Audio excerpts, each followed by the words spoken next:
Hello बच्चों, let's read this question. Let P S denote the power set of S is equal to set 1 2 3 and so on till 10. Define the relations R1 and R2 on PS as A R1 B if A intersection B complement union B intersection A complement is equal to phi and A R2 B if A union B complement is equal to B union A complement for all A, B belong to PS. then तो यहाँ पे देखो मैं चारों options में से सही option बताना क्या होगा. स्टार्ट कर लेते हैं हमारे की कॉन्सेप्ट से. तो की कॉन्सेप्ट देखो क्या हो जाएगा. हम जानते हैं कि if a relation is reflexive comma symmetric and transitive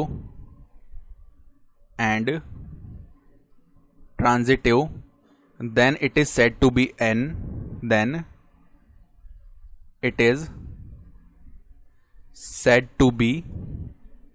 an equivalence relation.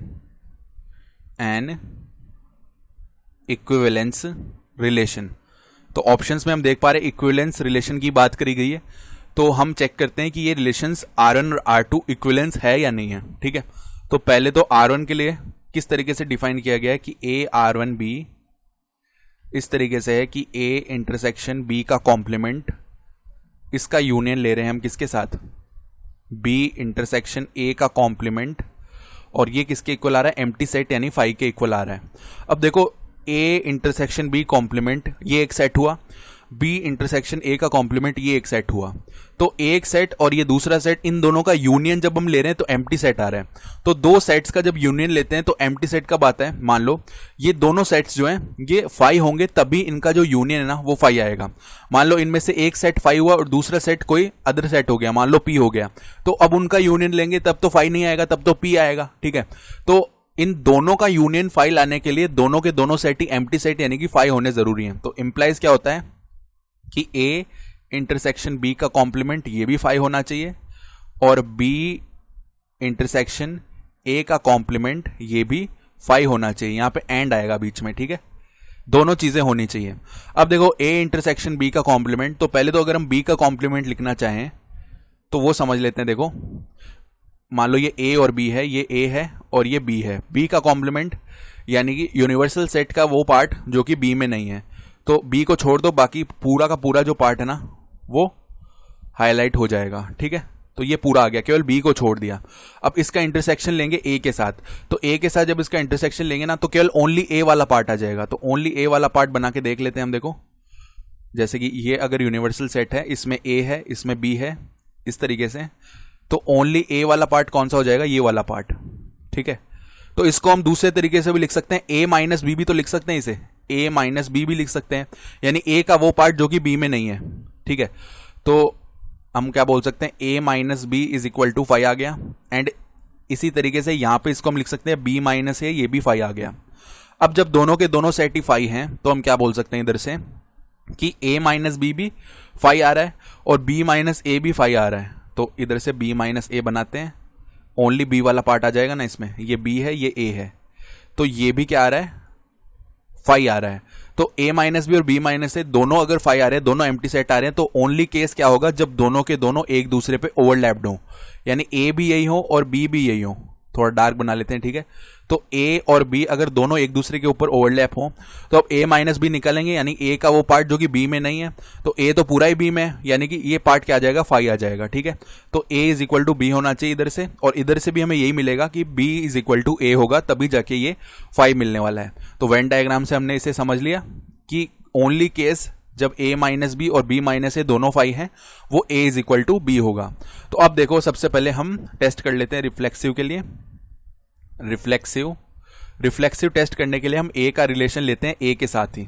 ठीक है, तो अगर A का रिलेशन लेंगे A के साथ ही तो हमें क्या मिल जाएगा, यहां से A is equal to A मिलेगा, क्योंकि जब A R1 B है ना तो A is equal to B मिल रहा है, तो A R1 A करेंगे तो A is equal to A मिलेगा, जो कि ट्रू होता है.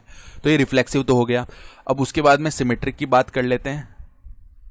सिमेट्रिक में देखो क्या होगा, A R1 B करेंगे पहले, तो यहां से हमें रिजल्ट मिला A is equal to B. फिर B R1 A करेंगे, यहां से हमें रिजल्ट मिला b is equal to A, तो दोनों से सेम ही रिजल्ट मिल रहा है ना, a is equal to b, b is equal to A, तो ये सिमेट्रिक भी हो गया। फिर बात करते हैं ट्रांजिटिव की। ट्रांजिटिव की बात करेंगे तो पहले तो a का रिलेशन लेंगे b के साथ, तो यहां पे हमें a is equal to b मिल जाएगा। फिर b का रिलेशन लेते हैं हम c के साथ, तो यहां पे हमें b is equal to c मिल जाएगा। इन दोनों से जो रिजल्ट है वो क्या मिलेगा, अगर a b के इक्वल है, b c के इक्वल है, तो इंप्लाइज a c के इक्वल होगा। अब ट्रांजिटिव के लिए हम जो हमने शुरू किया था जिस सेट से और एंड किया था जिस सेट से, उनका रिलेशन लेते हैं। तो a r1c यहां से क्या मिलेगा, a is equal to c, तो दोनों से सेम ही रिजल्ट मिल रहा है यहां से, इसका मतलब ये ट्रांजिटिव भी हो गया। तो रिफ्लेक्सिव, सिमेट्रिक, ट्रांजिटिव तीनों है, इसका मतलब r1 is an equivalence relation. r1 is an equivalence relation. ठीक है, ये बात समझ में आ गई। अब हम बात कर लेते हैं R2 की। तो A R2B के लिए हमें किस तरीके से डेफिनेशन दी हुई है, A R2B, ये देखो किस तरीके से डिफाइंड है कि A यूनियन B का कॉम्प्लीमेंट, A यूनियन B का complement is equal to B union A का कॉम्प्लीमेंट। तो अब देखो यहां से अगर बनाना चाहें A यूनियन B कॉम्प्लीमेंट को, तो मान लो ये हमारा कंप्लीट इस तरीके से यूनिवर्सल सेट है, ये A हो गया, ये B हो गया। ठीक है, तो ये अगर A है, ये B है, हम बनाना चाह रहे हैं A यूनियन B कॉम्प्लीमेंट को। तो B कॉम्प्लीमेंट मतलब यूनिवर्सल सेट का वो पार्ट जो कि B में नहीं है, तो B को छोड़ के कंप्लीट पार्ट आ जाएगा। इसका जब हम यूनियन लेंगे A के साथ, तो देखो A वाला ये इंटरसेक्शन वाला पार्ट भी इंक्लूड होगा, और बाकी जो बचा हुआ पार्ट है जो कि B में नहीं है वो भी इंक्लूड हो जाएगा। ठीक है, ये कंप्लीट पार्ट इंक्लूड हो रहा है। तो अब इसी तरीके से अगर हम बना रहे हैं B यूनियन A कॉम्प्लीमेंट, तो देखो ध्यान से, ये यूनिवर्सल सेट है, ये A है, ये यहां पे इस तरीके से B है। तो अब इसमें क्या इंक्लूड होगा, ये इंटरसेक्शन वाला पार्ट B भी इंक्लूड हो जाएगा, लेकिन A इंक्लूड नहीं होगा, rest of the complete part include हो जाएगा। ठीक है, ये तो हमने क्या बनाया था पहले, A यूनियन B का कॉम्प्लीमेंट, और अब बना रहे हैं B यूनियन A का कॉम्प्लीमेंट। तो हम देख पा रहे हैं ये जो दोनों पार्ट्स है ना, ये आपस में इक्वल कब होंगे, ये आपस में तभी इक्वल हो सकते हैं जब A is equal to B हो जाए।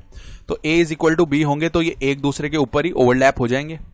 अब उस केस में अगर हम A यूनियन A का कॉम्प्लीमेंट निकालेंगे ना, A यूनियन A का कॉम्प्लीमेंट वो भी यूनिवर्सल सेट हो जाएगा, और B यूनियन B का कॉम्प्लीमेंट वो भी यूनिवर्सल सेट हो जाएगा। यानी इधर से A की कंडीशन होगी जब ये दोनों इक्वल होंगे कि A is equal to B आ रहा है।